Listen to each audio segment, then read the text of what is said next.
Un buen punto. Yo creo que nosotros partimos desde el inicio, ¿no? Cómo se desarrollan los procesos.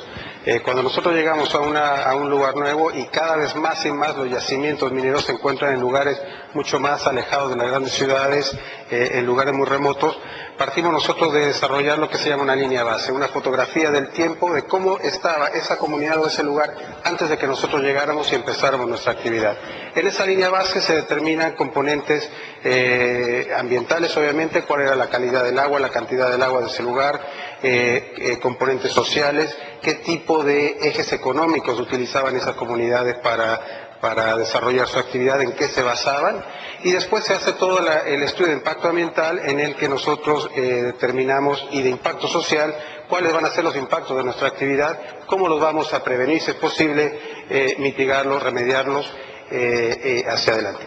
Parte de ese proceso se desprende todo un programa de gestión ambiental, en donde, como hablaba en un inicio, nosotros tenemos 3 pilares. Uno, creemos que la minería puede traer innumerables beneficios en el tema de desarrollo de proveedores locales, en el tema de contratación de gente local y en el tema de iniciativa de desarrollo sustentable.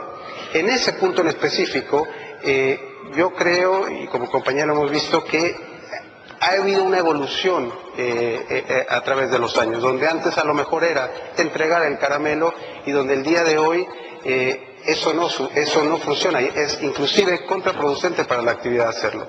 Entonces el objetivo ahí es determinar, bueno, si es la agricultura, por decir un ejemplo, el eje económico de esa comunidad primordial, cómo la minería puede ser catalizadora de desarrollo de la agricultura.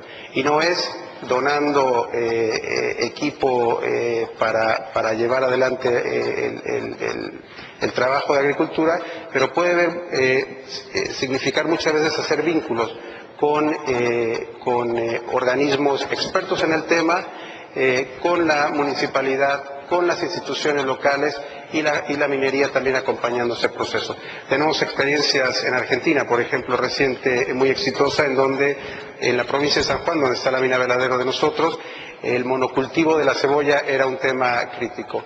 El día de hoy, y gracias a toda la vinculación que se ha hecho por parte de la minería, de los proveedores locales, de la agricultura, estas comunidades el día de hoy están exportando ajo disecado a México, Europa y Brasil.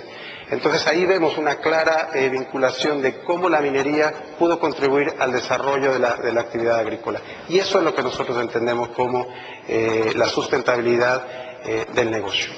Cuando hablamos de sustentabilidad, mucha gente dice, bueno, es que hay una visión compensatoria. Un poeta latinoamericano hablaba de las casas muertas cuando la explotación minera petrolera se iba, dejaba, Negrotero Silva lo decía, dejaba las casas muertas.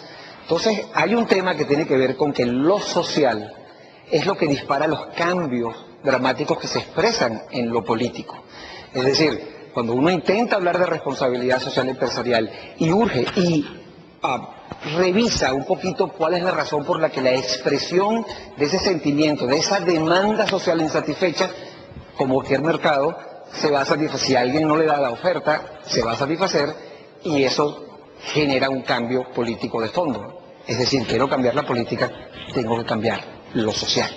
Lo social potencia justamente ese cambio. Y en ese contexto se construyen relaciones para aprender a competir. Y la competitividad casi se convierte en algunos países en palabra pecado. Pero competitividad tiene que ver con responsable. ¿Cuál es la competitividad y la relación en competitividad responsable? Bien, pues yo creo que la responsabilidad social corporativa, todos los procesos de la empresa y que sea parte del plan estratégico,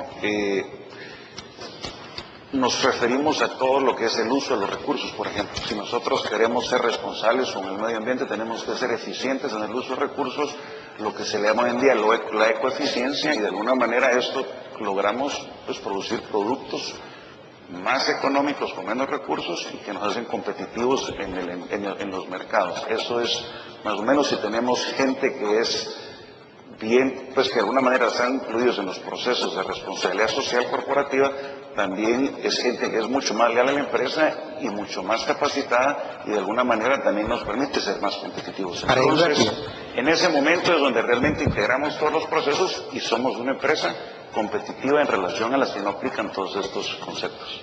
para cerrar, dejar cómo tú lo complementas, porque tú pusiste palabras complejas con el capitalismo, porque si conciencia es un estado si responsabilidad es un estado de conciencia y conciencia es estar bien informado, también la libertad de expresión, el acceso libre a los medios, tiene que ver con responsabilidad. No hay responsabilidad social si no hay libre acceso a los medios, además de la controversia capitalista. ¿Qué piensas tú? Al final los bienes de consumo masivo como la cerveza están en campaña todos los días.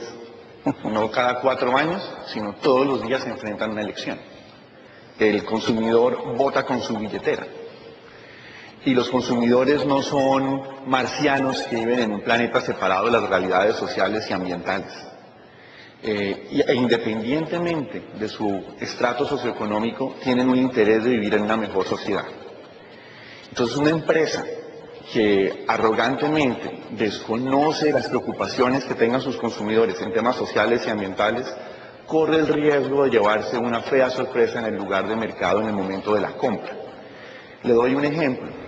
La cerveza existe en Colombia porque la gente consideró, el pueblo colombiano, hace 120 años consideró que la chicha, que llevaba 6.000 años, no hacía que la sociedad fuera mejor. Y hubo toda una serie de políticas públicas. En la carrera competitiva entre la cerveza y la chicha, ganó la cerveza por razones de higiene, por razones de impuestos, por razones de patrón de consumo. Pero si uno desconoce esa realidad, puede salirle otro producto que le gane. De hecho, en una nación centroamericana que ha tenido unos problemas de patrón de consumo muy fuerte, hemos comenzado a ver una reacción de la gente contra la cerveza en favor de las bebidas de gaseosa. Permíteme resumir para que pasemos a que sigan respondiendo, pero ahora a la audiencia. Ese análisis que estamos haciendo en ese microscopio es básicamente hacerlo desde afuera. Y ese desde afuera tiene que ver, en resumen de lo que hemos escuchado, a estudiar ese manolito que podemos tener por dentro. Y ese manolito tiene que ver con una revisión en normas, en valores, en principios, que tiene que ver con esa mafalda que debe caracterizar nuestra visión, sí quizás idealista, pero también aterrizada en esa contradicción en la que vive el ser humano, para el desafío de modelar con la actuación. Y ese capital social para construir, tema que ha documentado, lo expresa cuando se encuentra justamente Miguelito con Manolito y le dice: ¿a vos qué te parece? ¿Qué hay que hacer para que los demás se den cuenta de que uno es buen tipo?